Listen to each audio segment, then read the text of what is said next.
Opening. Hello, my lovely listeners.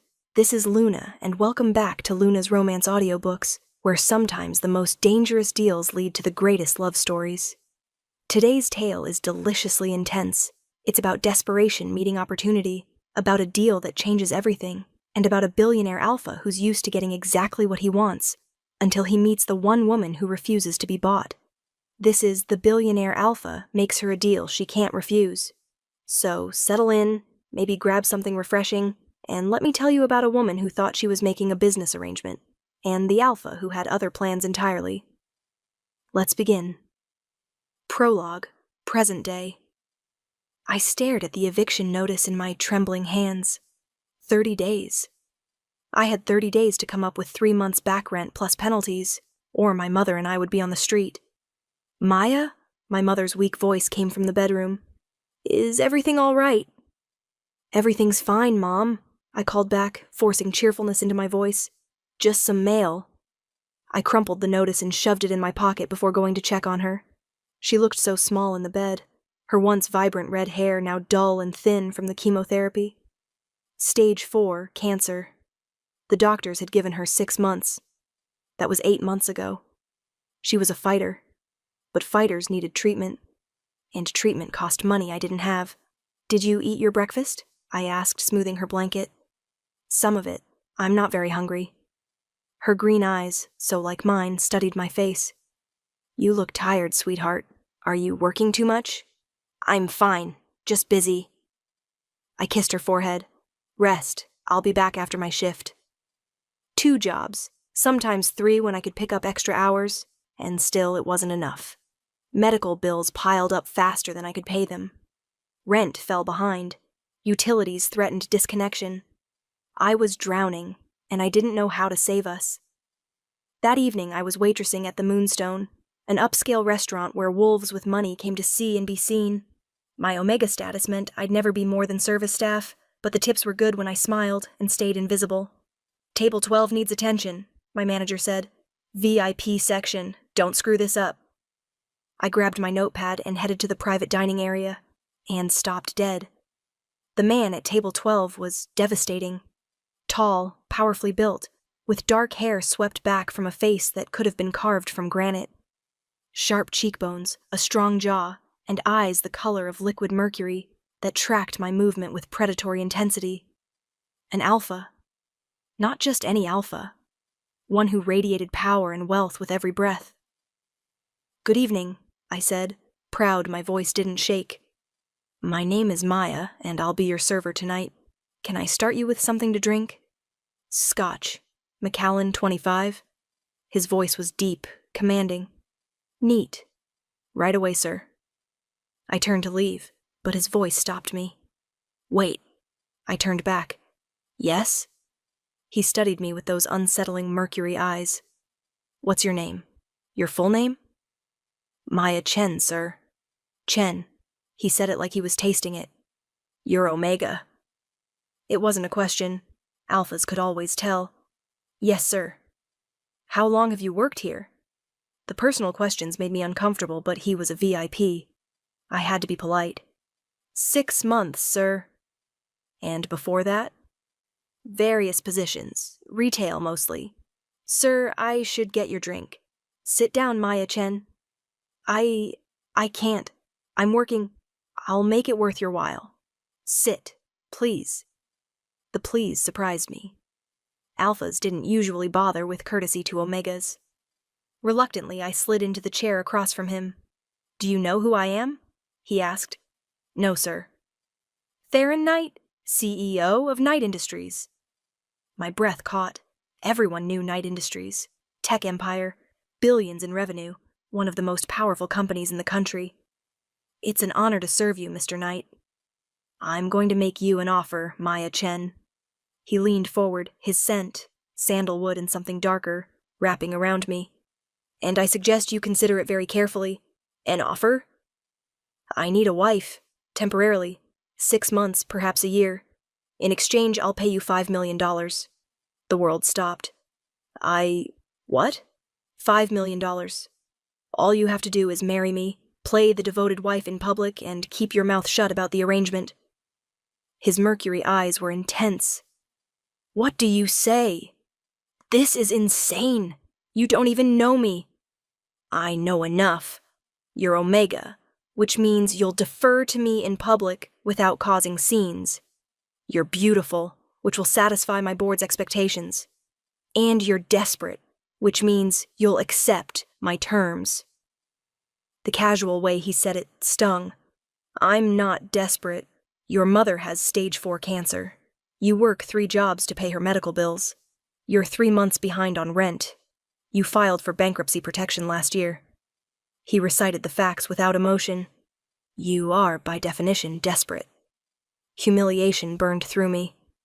"You investigated me?" "I investigate everyone I do business with." He pulled out a card, sliding it across the table. "This is my private number. You have 24 hours to decide. After that, the offer expires." "Why me? If you need a wife, you could have anyone." "I don't want anyone. I want someone I can control. Someone with no connections, no power, nothing to leverage against me." His smile was cold. "Someone who will disappear when I'm done with her." The words hit like a slap. "I'm not some commodity you can buy. Everyone can be bought, Maya. It's just a matter of finding the right price." He stood, pulling out his wallet and dropping several $100 bills on the table. "For your time. And think about my offer. $5 million. Your mother's treatment fully covered. A comfortable life. All for 6 months of playing pretend." He left without another word. I stared at the card in my shaking hands. $5 million. My mother's treatment covered. 6 months. It was insane.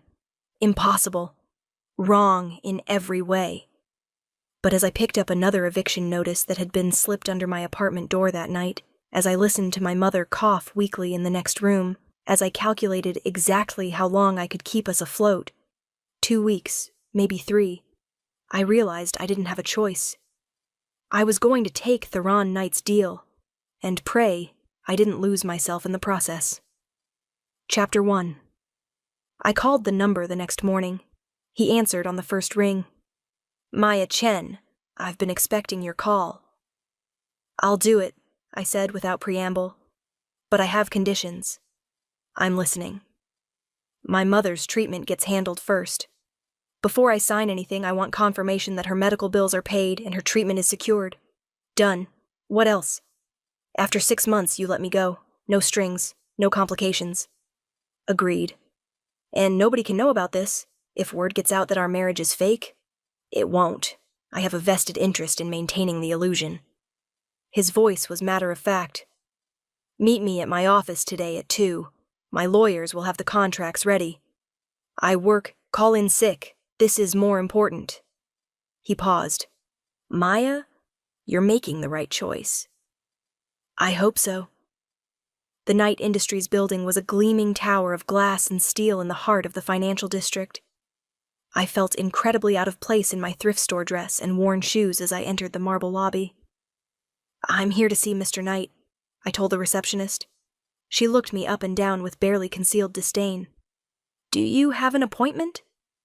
"He's expecting me, Maya Chen." Her expression changed immediately. "Of course, Ms. Chen. Top floor. His assistant will meet you." The elevator ride to the penthouse felt like ascending to another world. Theron's assistant, a sharp-eyed woman named Victoria, greeted me with professional courtesy. "Ms. Chen, Mr. Knight is expecting you. This way, please." His office was enormous, floor-to-ceiling windows overlooking the city, expensive art on the walls, everything screaming wealth and power. Theron stood at the windows, hands in his pockets, looking every inch the billionaire alpha. "Maya, right on time." He turned, his mercury eyes assessing.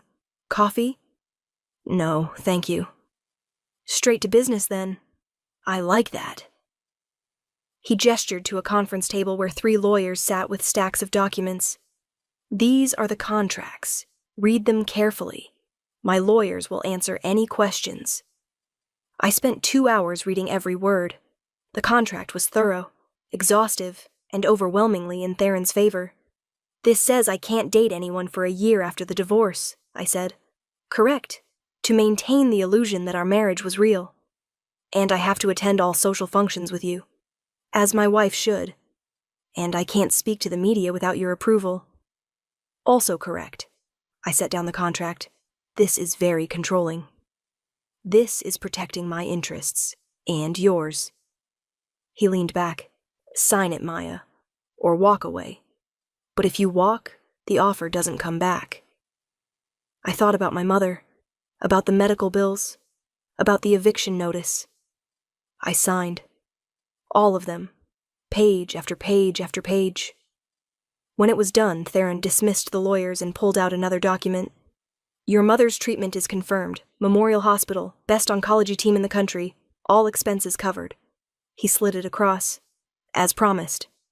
Relief crashed through me so intense I nearly cried. Thank you, I whispered. Don't thank me, you're earning it. He stood. The wedding is next week. We'll obtain a marriage license tomorrow. My team will handle everything else. Next week? That's so soon. I don't see the point in waiting, do you? No, I guess not. Good. Victoria will take you shopping. You'll need appropriate clothing for your new position. I have clothes. Not anymore. As my wife, you'll be photographed constantly. You need to look the part. His gaze swept over me. No offense, but thrift store dresses won't work. Humiliation burned through me again. I can't afford. I'm paying. Consider it part of the deal. He pulled out a black credit card, handing it to Victoria. Take her to Marcus at Bergdorf's. Full wardrobe, shoes, jewelry, everything, whatever she needs. Yes, sir. Wait, I stood. This is moving too fast. I need time to process. You have 6 days until the wedding. Process while shopping. His expression softened slightly. Maya, I know this is overwhelming, but you made your choice. Now we move forward. He was right. I had made my choice. Now I had to live with it. Shopping with Victoria was surreal. She took me to stores I'd only seen in magazines, places where a single dress cost more than my monthly rent. Mr. Knight wants you to look elegant, sophisticated, the perfect wife for a billionaire, Victoria explained. Nothing too flashy, classic pieces. I tried on dozens of outfits, dresses, suits, casual wear, shoes that cost thousands of dollars. Jewelry that made my eyes water. This is too much, I protested. This is exactly right for your new position. She held up a stunning emerald gown. Try this. It will bring out your eyes. By the end of the day, I had a wardrobe worth more than I'd make in 5 years of working 3 jobs. Thank you, I said to Victoria as we loaded everything into Theron's car. Just doing my job. She smiled slightly. For what it's worth, I think you'll be good for him. What do you mean? Mr. Knight is intense, driven. He doesn't let people close. But something about you, she shook her head. Never mind, not my place. That evening, Theron sent a car to take me to a penthouse apartment. Your new residence, the driver said. Mr. Knight thought you'd want to bring your mother here. It's fully accessible. The apartment was stunning. 3 bedrooms, modern kitchen, views of the park. And in the master bedroom, my mother sleeping peacefully in a hospital bed, a nurse watching over her. Mom? I rushed to her side. She opened her eyes, smiling weakly. Maya, what's happening? They moved me here, said someone arranged it. It's complicated, but you're going to get better, Mom. The best doctors, the best treatment, everything you need. How? Sweetheart, we can't afford. Don't worry about that. Just focus on getting well. She squeezed my hand. Something's changed. What aren't you telling me? I couldn't tell her the truth. Couldn't admit I'd essentially sold myself to a billionaire. I got a new job. Very good pay. It's going to be okay, Mom. I promise. You're not doing anything dangerous. No, nothing dangerous. Just different. I kissed her forehead. Rest. I'll tell you everything when you're stronger. That night, Lying in the guest room of my new apartment, I stared at the ceiling and wondered what I'd gotten myself into. In 6 days, I'd marry a man I barely knew. A man who'd bought me like property. A man who looked at me with mercury eyes and saw nothing but a transaction. What could possibly go wrong? Chapter 2. The wedding was held at the courthouse. No guests, no fanfare. Just Theron, me, Victoria, and another assistant as witnesses, and a judge who looked bored throughout the entire 5-minute ceremony. Do you, Theron Alexander Knight, take Maya Chen to be your lawfully wedded wife? I do. And do you, Maya Chen, take Theron Alexander Knight to be your lawfully wedded husband? I looked at Theron. He stood there in an expensive suit, expression unreadable, waiting for me to seal this devil's bargain. I do, I whispered.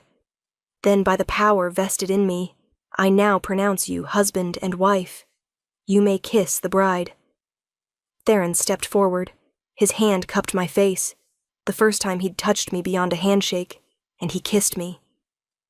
It was supposed to be perfunctory, brief, meaningless. Instead, heat exploded through me. The mate bond I'd learned to ignore my entire life suddenly roared to life, recognizing something in him. No, impossible. We weren't mates. This was a business arrangement. But the bond didn't care about logic. Theron pulled back, and I saw something flicker in his mercury eyes. Surprise. Heat. He felt it too. Congratulations, the judge said, already shuffling his papers. You're now legally married. Outside the courthouse, photographers waited. Mr. Knight, is it true you just got married? Mr. Knight, who's the bride? Theron's arm wrapped around my waist, pulling me close.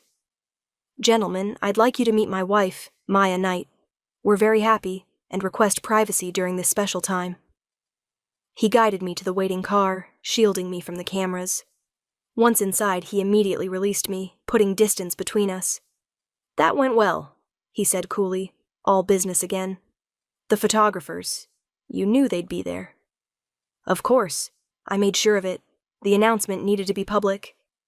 He pulled out his phone, already checking emails. Tonight, we have our first public appearance as a married couple. The Ashford Charity Gala. Victoria left your dress at the apartment. Tonight? We just got married. And now we play our parts. That was the deal, Maya. His mercury eyes met mine. Smile. Look happy. Act like you're madly in love with me. Can you do that? I'm not an actress. Then learn quickly. My reputation depends on it. The car pulled up to the apartment. Before I could get out, Theron's hand caught my wrist. Maya, about what happened at the courthouse. The kiss? It meant nothing. Physical chemistry is common between alphas and omegas. Don't read anything into it. The words stung more than they should. I wasn't planning to.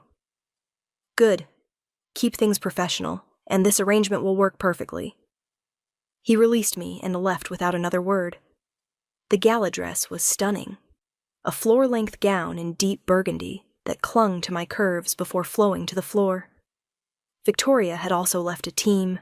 Hair, makeup, jewelry. They transformed me into someone I barely recognized. You look beautiful, the makeup artist said. Mr. Knight is a lucky man. If only she knew the truth. Theron picked me up at 7, and I caught his reaction when he saw me. His eyes widened fractionally. His jaw tightened. His scent intensified. Sandalwood and something darker. Richer. You look acceptable, he said, his voice carefully neutral. Acceptable. Not beautiful. Not stunning. Acceptable. Thank you, I said, matching his cool tone. The gala was at a mansion in the Hamptons. Hundreds of guests, all dripping with wealth and power. I felt like an imposter in my borrowed finery.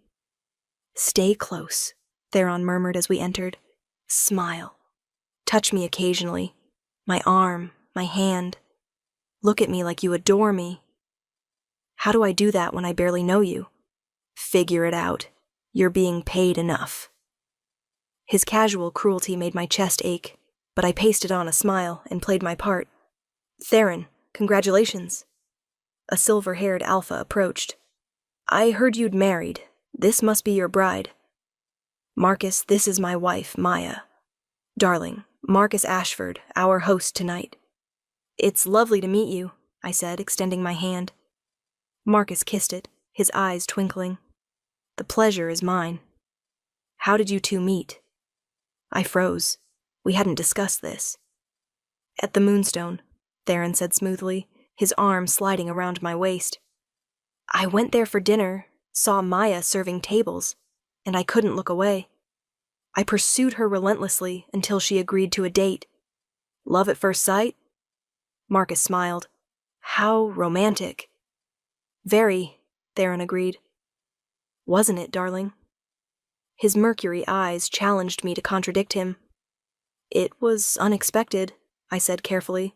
"But yes, sometimes you just know." "Indeed." Marcus studied us. "You make a striking couple. Though I must say, Theron, I never thought I'd see you settle down. The right woman changes everything." We circulated through the party, Theron introducing me to dozens of people, business partners, investors, society types who looked down their noses at the Omega, nobody who'd somehow landed a billionaire. "She's not from our circles," I heard someone whisper. "A waitress," I heard. "He must have gotten her pregnant." "No, she trapped him somehow. Poor Theron." Each whispered comment was a tiny knife, but I kept smiling, kept playing the devoted wife, until I couldn't anymore. "I need air," I said to Theron. "We can't leave yet. I need air." My voice was tight. He studied me, then nodded. "The terrace. 5 minutes." I fled to the outdoor terrace, gulping in deep breaths. This was a mistake. I couldn't do this. Couldn't pretend to be someone I wasn't. Couldn't stand the whispers and judgment. "They're not worth your tears." I turned to find Theron watching me. "I'm not crying." "You're about to." He handed me a champagne flute. "Drink this. It'll help." "I don't drink." "Tonight you do. Doctor's orders." At my look, he added, "I'm not a doctor, but drink anyway." I took a sip. The bubbles tickled my nose. "I can't do this," I whispered. "Be someone I'm not. Endure those whispers. You can. And you will. Because the alternative is your mother losing her treatment. Is that what you want?" The harsh reminder steadied me. "No." "Then hold your head high. You're my wife now. That makes you more important than any of those gossiping fools." His hand cupped my face, tilting it up. "You belong here, Maya. Because I say you do. Remember that. Why do you care if they accept me?" "Because their acceptance reflects on me. And I don't accept failure." Of course, it was always about him. "I should get back inside. Wait." His thumb brushed my cheek. "You really do look beautiful tonight. I should have said that earlier." The compliment caught me off guard. "Thank you. And Maya, whatever you hear them say, ignore it. You're here because I want you here. That's the only opinion that matters." He left before I could respond. I stood on the terrace, champagne in hand, wondering if Theron Knight was more than just a cold billionaire, and whether that made this arrangement more dangerous than I'd realized. Chapter 3. The first month of marriage was a blur of public appearances, charity galas, business dinners, society events where I smiled until my face hurt and pretended to be madly in love with my husband. At home, we lived separate lives. Theron worked constantly, leaving early, coming home late. When he was there, he was polite but distant. We hadn't shared a bed since the wedding. He'd taken the master suite. I stayed in the guest room. It was exactly what I'd agreed to. A business arrangement. Nothing more. So why did it hurt every time he looked through me like furniture? My mother's treatment was progressing well. The doctors were optimistic about remission. That's what mattered. Not my foolish heart that ached every time Theron smiled at me in public, then ignored me in private. "You seem distracted." I looked up to find Theron standing in the doorway of my room. Our apartment had become a shared space after the wedding. though we rarely occupied it at the same time. Just thinking about my mother's treatment. Her scan results come back tomorrow. I know, I've been monitoring her progress. At my surprised look, he added, "Part of our agreement. I ensure her treatment continues." "Right, of course." He studied me with those unreadable mercury eyes. "We have the Carrington wedding this weekend. Black tie. Victoria will arrange your dress." "Another performance?" "It's not a performance if you're actually my wife." "Legally, yes. In reality, we're whatever we need to be for the audience." He moved closer. "Speaking of which, we need to work on your public affection." "My what?" "You're too stiff when I touch you, too obviously uncomfortable. People are noticing." "I'm doing my best." "Your best isn't good enough. We need to appear naturally affectionate, or people will question the validity of our marriage. Then maybe you should have married an actress instead of a waitress." The words came out sharper than intended. Theron's eyes flashed. "Careful, Maya. I'm paying you very well to play this role. Don't make me regret it." "Is that a threat?" "It's a reminder. You have a job to do. Do it properly." He left, and I fought the urge to throw something at the door. This was impossible. How was I supposed to pretend to love a man who treated me like an employee? The next day, my mother's scan results came back clear. Complete remission. I sobbed with relief in the hospital hallway, calling Theron immediately. "She's in remission," I said when he answered. "The cancer, it's gone. The treatment worked." "That's excellent news. I'll have the care team prepare a transition plan for ongoing monitoring." "Thank you, Theron. I can't. Thank you doesn't seem enough. You're fulfilling your end of the bargain. No thanks necessary." A pause. "I'm glad your mother is well, Maya. Truly." The genuine warmth in his voice made my chest ache. "Are you busy tonight? I was thinking maybe we could celebrate, have dinner together." "I have meetings until late. Perhaps another time." Click. He was gone. I stared at the phone, fighting disappointment I had no right to feel. This was a business arrangement. Nothing more. But that night I came home to find Theron in the kitchen. An event so rare I actually stopped in the doorway. "You cook?" I asked. "Occasionally, when the mood strikes." He gestured to the table set for two. "I thought we could celebrate your mother's remission. Properly." My breath caught. "You didn't have to. I wanted to. Sit." The meal was simple, but delicious, and for the first time since our wedding, we talked. Really talked. About my childhood, his business, my dreams before everything fell apart, his plans for Night Industry's future. "Why did you really need a wife?" I asked over dessert. "My board was concerned about my image. Unmarried billionaire approaching 40. They worried I was unfocused, unstable." His smile was bitter. "A wife proves I can commit, that I'm serious about the company's future." "So you bought one?" "I entered a mutually beneficial arrangement with one." His mercury eyes met mine. "Don't pretend you're a victim, Maya. You got exactly what you needed." "And what did you get?" "Control, stability, an end to my board's meddling." He leaned back. "And maybe company that doesn't bore me to death." "I'm flattered," I said dryly. "You should be. I don't suffer fools, and I haven't fired you yet." Despite myself, I smiled. High praise from Theron Knight. The highest. He stood, clearing plates. "Thank you for tonight." "For what? You cooked?" "For the conversation. For not being like—" He stopped. "Like what?" "Never mind." He headed to his room. "Good night, Maya." "Good night?" I lay in bed that night wondering about Theron Knight.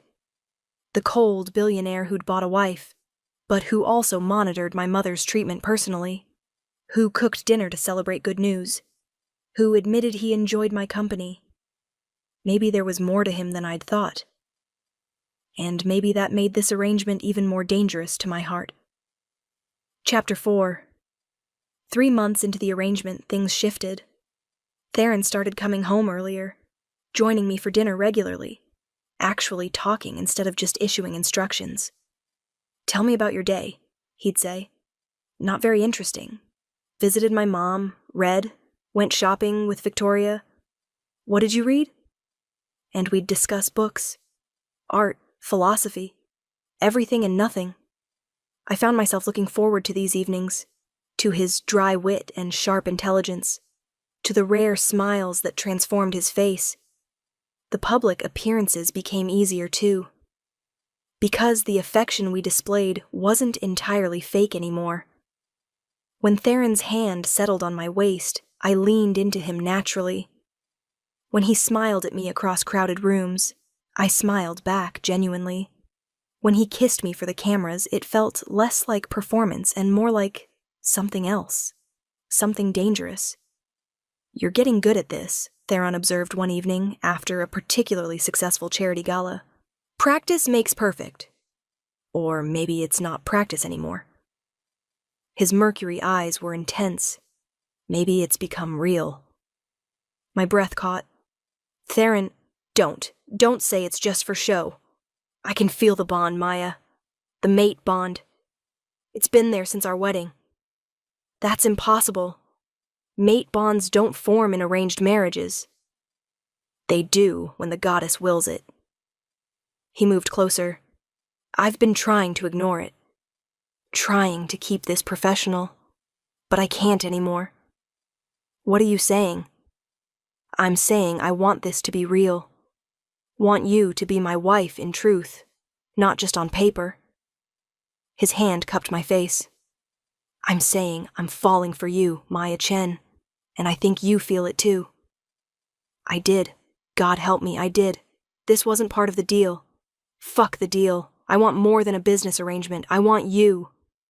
He kissed me then, not for cameras, not for show, just for us. And I kissed him back. 5 months of denied attraction exploding between us. When we pulled apart, we were both breathing hard. "Say yes," Theron whispered. "Say you want this too." "I do, but what? What happens when the 6 months are up? When the contract ends?" "We tear up the contract. Make this real." His forehead rested against mine. "Stay with me, Maya. Not because I'm paying you, because you want to." Looking into his mercury eyes, seeing vulnerability I'd never seen before, I made my choice. "Yes." He swept me into his arms, carrying me to his bedroom. Our bedroom now, and showed me exactly how real this could be. The next morning, I woke wrapped in Theron's arms, the mate bond singing between us. "Good morning, wife," he murmured against my hair. "Good morning, husband." "How do you feel?" "Happy, terrified, confused." I looked up at him. "Is this really happening?" "Very much so." He kissed me softly. "I'm tearing up your contract today. You're not my employee anymore, Maya. You're my mate. The board can deal with it. This stopped being about appearances the moment I met you." His eyes were fierce. "You're mine now. Truly mine. And I'm yours." "I love you," I whispered. "I love you too. Took me long enough to admit it." He pulled me closer. "Marry me again, properly this time. With your mother there. With meaning instead of calculation." "We're already married. Then marry me anyway. Let me do it right." How could I say no to that? The second wedding was everything the first wasn't. My mother, healthy and beaming, walked me down the aisle. Theron's family, including a sister I hadn't known about, attended. Friends, colleagues, people who genuinely cared. And when Theron said "I do" this time, his eyes were full of love instead of calculation. "I love you," he said during our vows. "You turned a deal into destiny, a business arrangement into the love of my life. Thank you for seeing past the billionaire to the man beneath." I was crying too hard to respond properly, but I managed. "I love you too. Thank you for making me a deal I couldn't refuse, and then giving me everything I never knew I needed."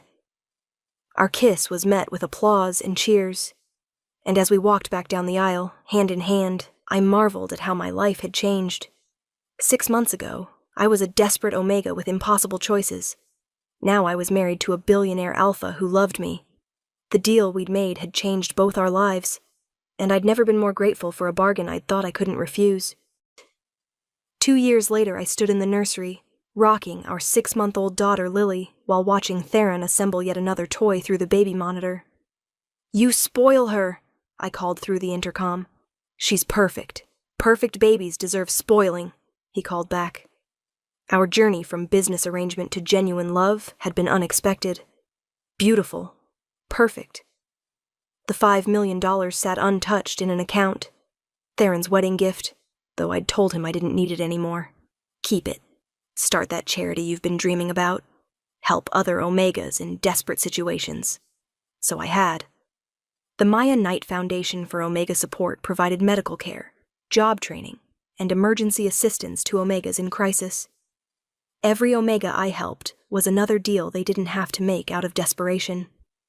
"Come here," Theron said, appearing in the nursery doorway.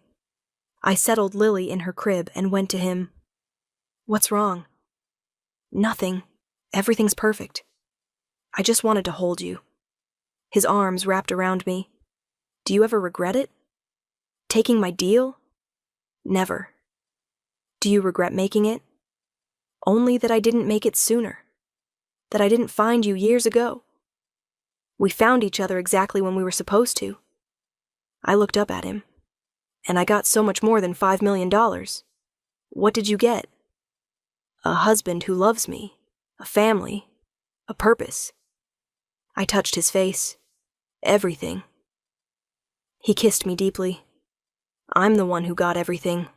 A wife, a daughter, a real family instead of a business arrangement." "The best deal you ever made?" "Without question." His mercury eyes were warm. "Though technically you made the deal. I just proposed the terms. And I'm so glad I accepted." Lily stirred in her crib, making soft baby sounds. Theron immediately went to her, lifting her gently. "Hello, princess. Did we wake you?" Watching him with our daughter, so tender, so loving, I fell in love with him all over again. "What are you thinking?" he asked, catching my expression. "That the cold billionaire who made me an offer in that restaurant doesn't exist anymore." He never really existed. He was just afraid to feel. Theron settled Lily against his shoulder. "You taught me it was safe to love. And you taught me my worth wasn't tied to desperation. Your worth was always infinite. You just needed someone to show you."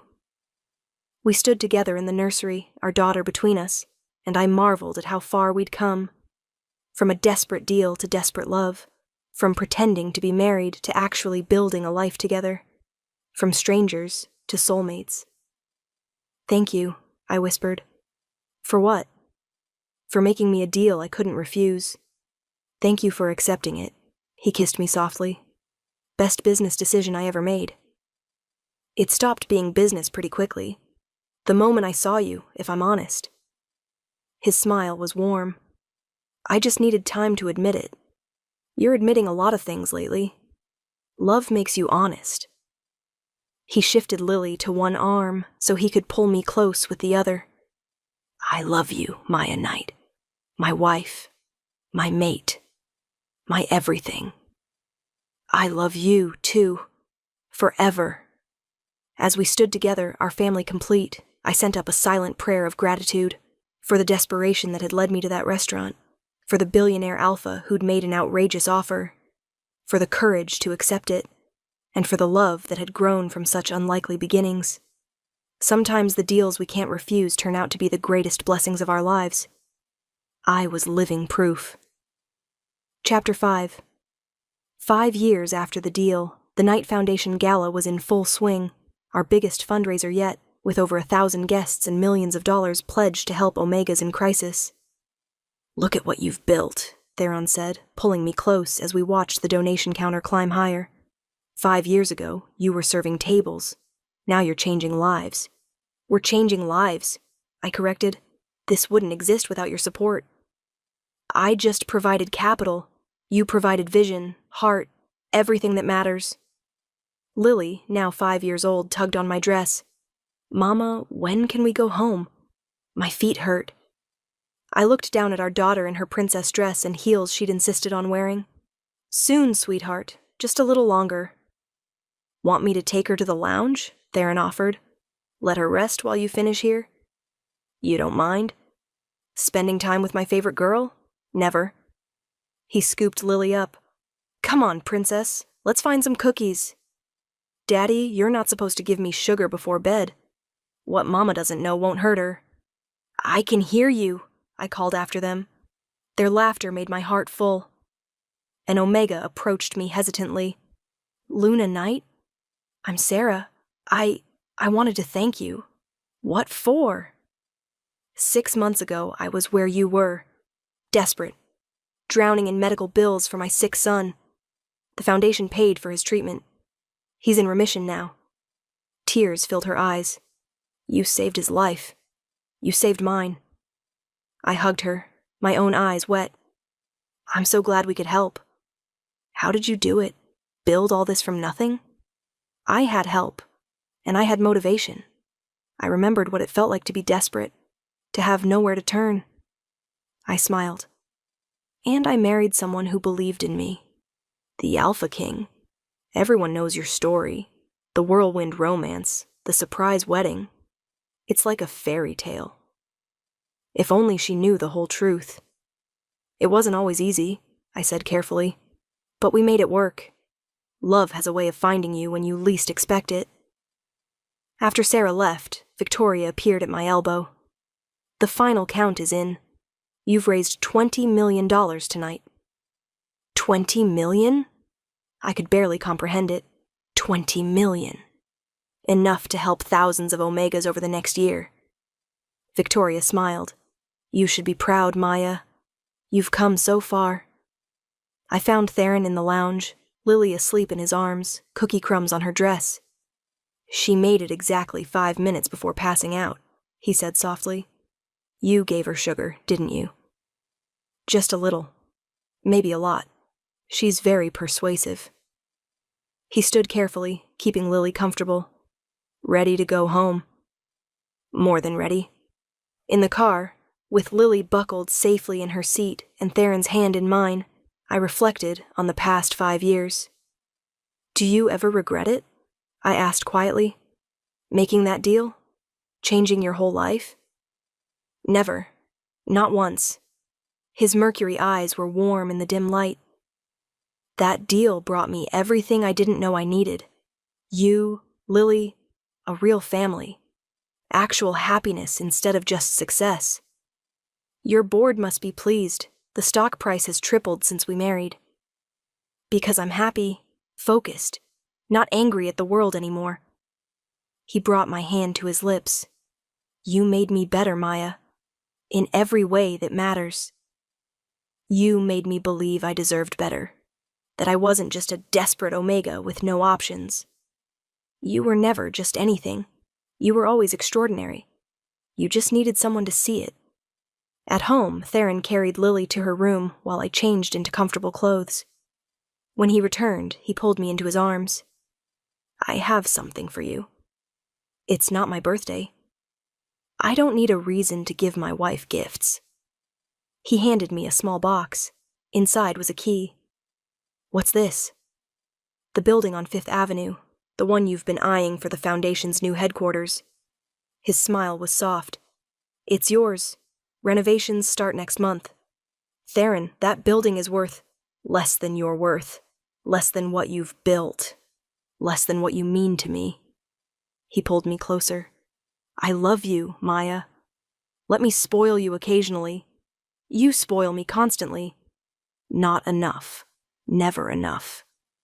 He kissed me deeply. "You gave up everything to take my deal. Let me spend the rest of my life making sure you never regret it." I could never regret it. That deal gave me everything. It gave me everything, too. We stood together in our home, our daughter sleeping peacefully down the hall, our love solid and real. "Thank you," I whispered. "For what?"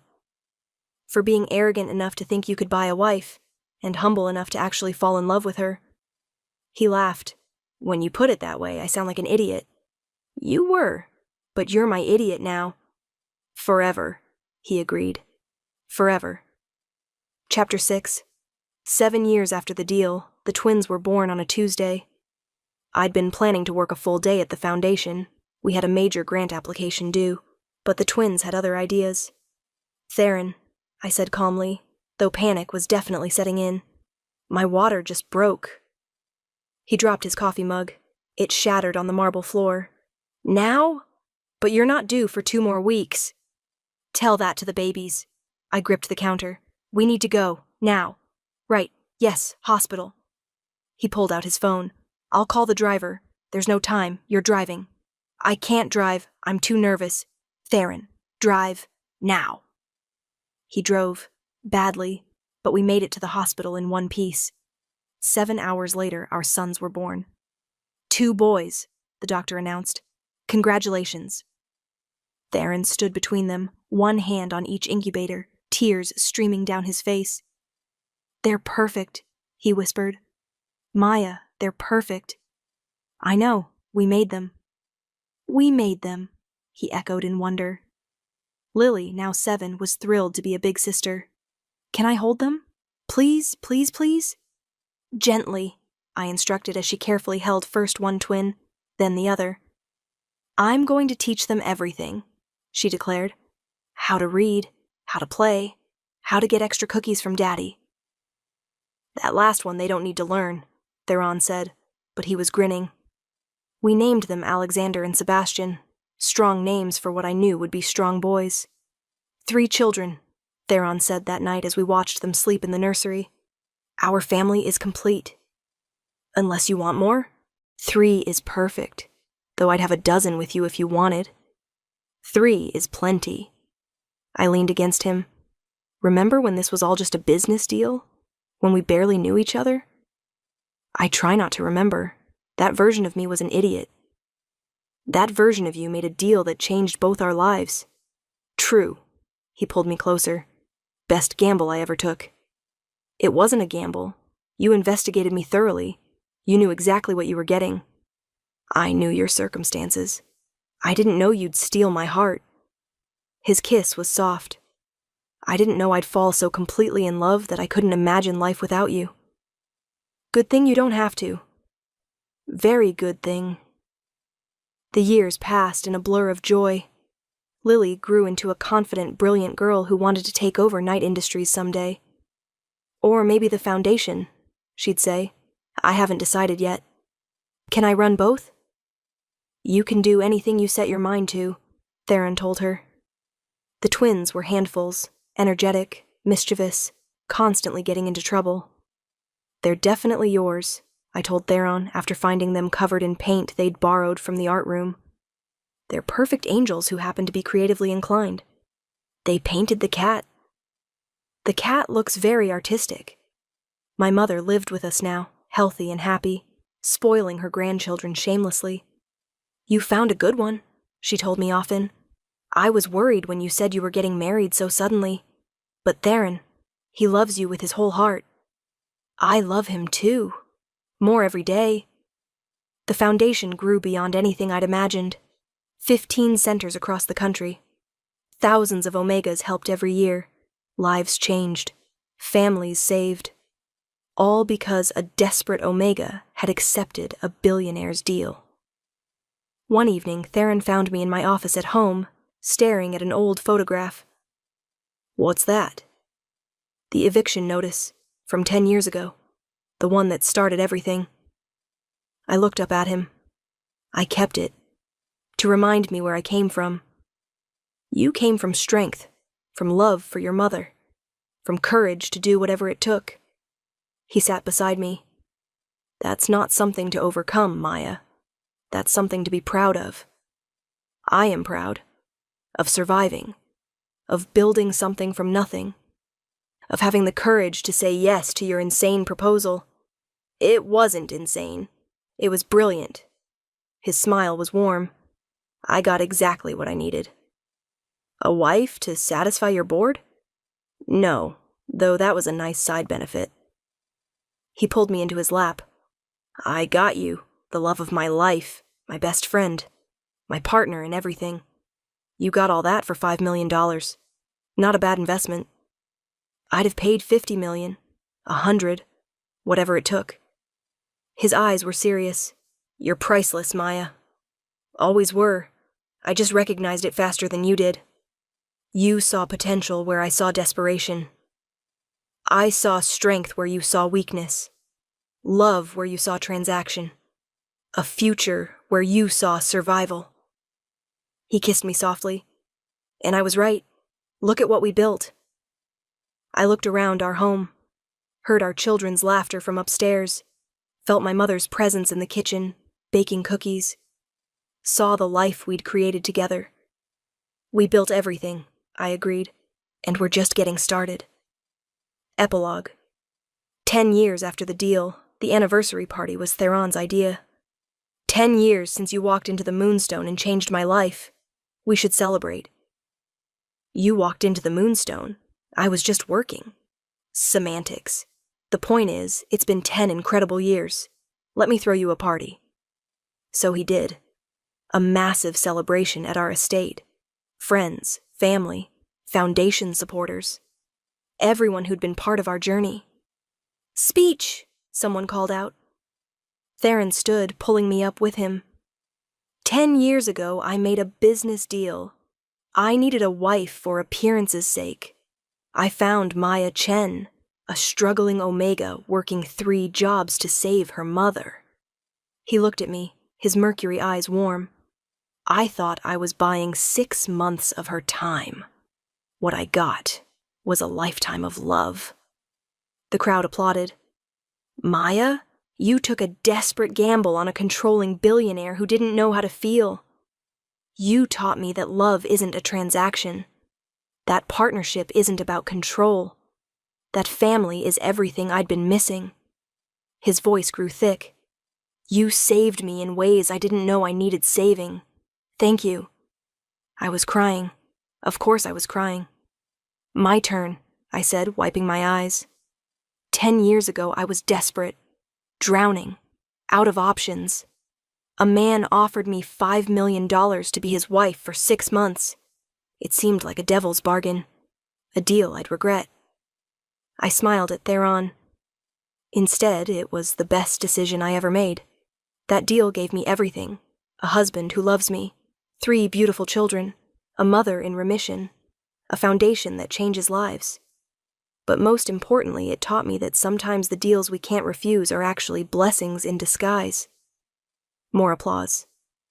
Thank you, Theron Knight, for making me an offer I couldn't refuse, and then giving me so much more than we bargained for. He pulled me into his arms and kissed me, not caring about the audience. Later, when the party had ended and our children were asleep, we sat together in the library. Any regrets? Theron asked, pulling me close. None. You. Only that I didn't find you sooner. That we wasted any time at all not being together. We found each other exactly when we were supposed to. True. He kissed the top of my head. Though I do regret one thing. What? That original contract. $5 million. 6 months. His smile was rueful. I vastly undervalued what you were worth, and drastically underestimated how long I'd need you. How long do you need me? Forever, and it still won't be long enough. Good thing I signed a new contract then. What contract? The marriage one. The real one. The till death do us part one. I kissed him softly. You're stuck with me, Theron Knight. No buyout clause, no escape hatch, just love. Forever. Best deal I ever made, he murmured against my lips. The only deal that mattered. We sat together in comfortable silence, watching the fire, wrapped in each other. 10 years since a desperate Omega accepted a billionaire's offer. 10 years since a business arrangement became true love. 10 years since Theron Knight made me a deal I couldn't refuse, and gave me absolutely everything in return. Closing. And there we have it, my lovely listeners. Maya and Theron's journey from desperate deal to desperate love. Sometimes the most transactional beginnings lead to the most genuine love stories. Sometimes what starts as a business arrangement becomes something far more precious. Maya thought she was selling 6 months of her life for $5 million. What she actually did was bet on herself, on her worth, on her ability to survive, on her courage to take a risk. And Theron thought he was buying a wife to satisfy his board. What he actually did was find his soulmate, the woman who'd teach him that love isn't about control, it's about partnership.